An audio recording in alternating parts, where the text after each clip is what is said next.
Turongeye kubaramutsa amahoro y'Imana bwoko bw'Imana aho muri hose kw'isi yose nzima.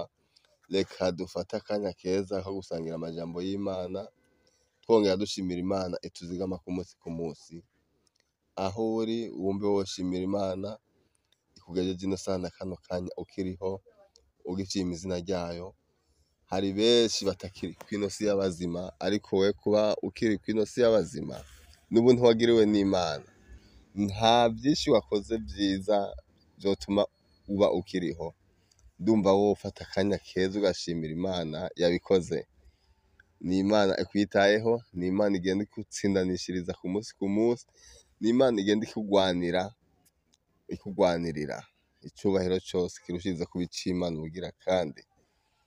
Ndumva wofata aka kanya keza tukabana namwe muri rino jambo ryayo. Dusome mu gitabo c'umuvugishwa n'Imana Yeremiya igice ca 33. Turashobora guhera ku murongo wa mbere kugera ku murongo wa 3.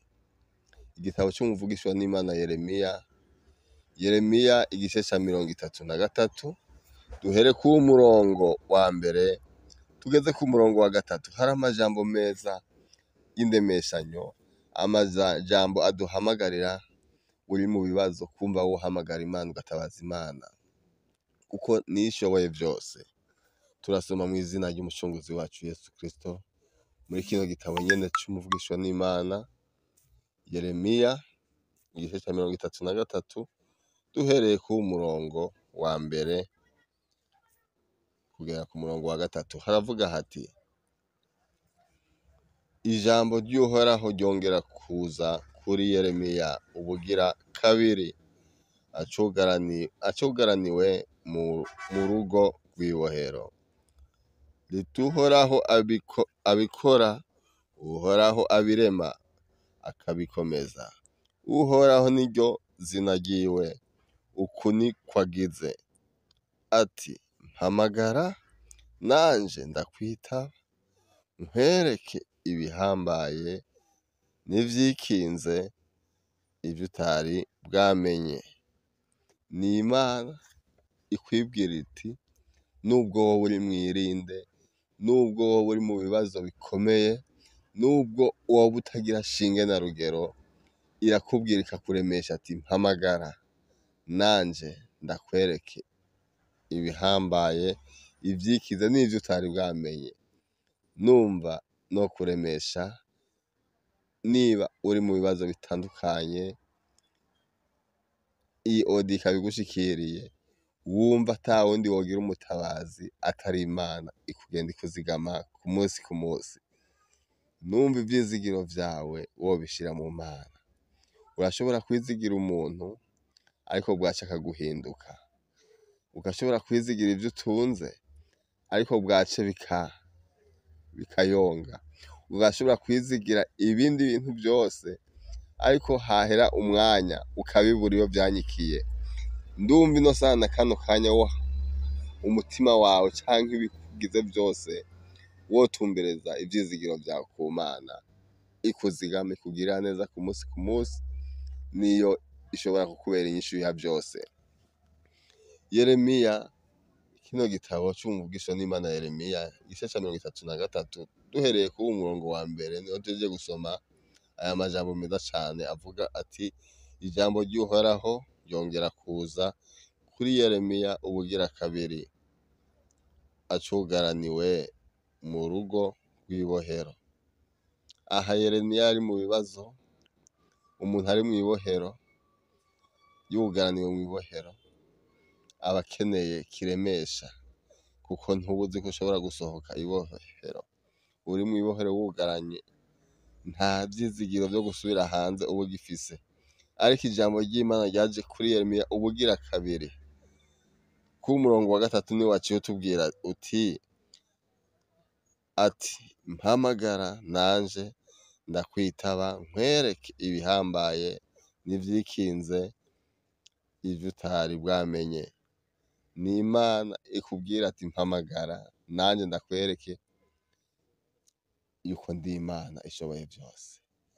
Ni Imana ishoboye vyose, n'Imana ituzigama, n'Imana iduhezagira, n'Imana itwitayeho, nawe ubwo woba urwaye, nubwo woba uri mu bibazo bitandukanye, nubwo woba urushe, nubwo woba uremerewe, ndumva no guhamagarira guhamagara Imana ikubera inyishu muri byose.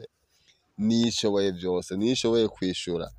Abantu bobahamagara mugabo ntihagire ico bakumarira, ariko ino saha na kano kanya ucumva iyi audio, wumva ivyizigiro vyawe wobishira mu Mana, wohamagara Imana kuko ariyo ishoboye byose. Ntihagire ibindi wizigira, ariko wizigira Imana kuko niyo ishoboye byose. Ndumva no kuzana ino ndemeshanyo yuko uri mu bibazo bitandukanye, urushe, uremerewe, ivyizigiro vyawe ubishire mu Mana, hama uyihamagare, uyitabaze, nayo irakubera inyishu muri vyose. Reka ivyizigiro vyacu twese birushirize kuba mu Mana yaturemye, mu Mana igenda ituzigama, mu Mana igenda ituzitirira ku musi, igenda idutsindanishiriza. Nta handi na hamwe turonka uburuhungiro, nta handi na hamwe turonka uburuhukiro atari mu Mana yaturemye.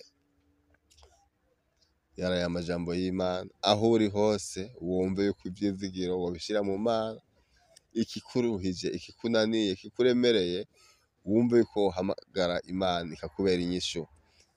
Nayo irakwitaba, ni umuvyeyi wa twese, ni Imana idukunda, Imana itugirira neza ku musi, Imana igenda idutsindanishiriza ku musi. Umaze kuryama hama ukavyuka, usanga ari ubuntu bwayo, kuko kubaho ni ubuntu bwayo. Eka ico uronka cose umenye ko ari ubuntu bw'Imana. Icubahiro cose kirushiriza kuba ic'Imana ubugira kandi. Nta kintu na kimwe woshikako atari Imana ikigushikanyeko. Nta kintu na kimwe woshobora kuronka atari Imana ikiguhaye. Ndumva ivyizigiro vyawe vyoba mu Mana igenda ituzigama ku musi. Reka Imana irushirize kukugira neza, reka Imana irushirize kukwitaho, reka Imana irushirize kukuba hafi muri vyose na hose. Icubahiro n'amashimwe birushirize guhabwa Imana igenda ituzigama ku musi. Mugire umugisha, mugire ibihe vyiza. Imana irushirize kubitaho, Imana irushirize kubabera inyishu mu vyo murimwo vyose.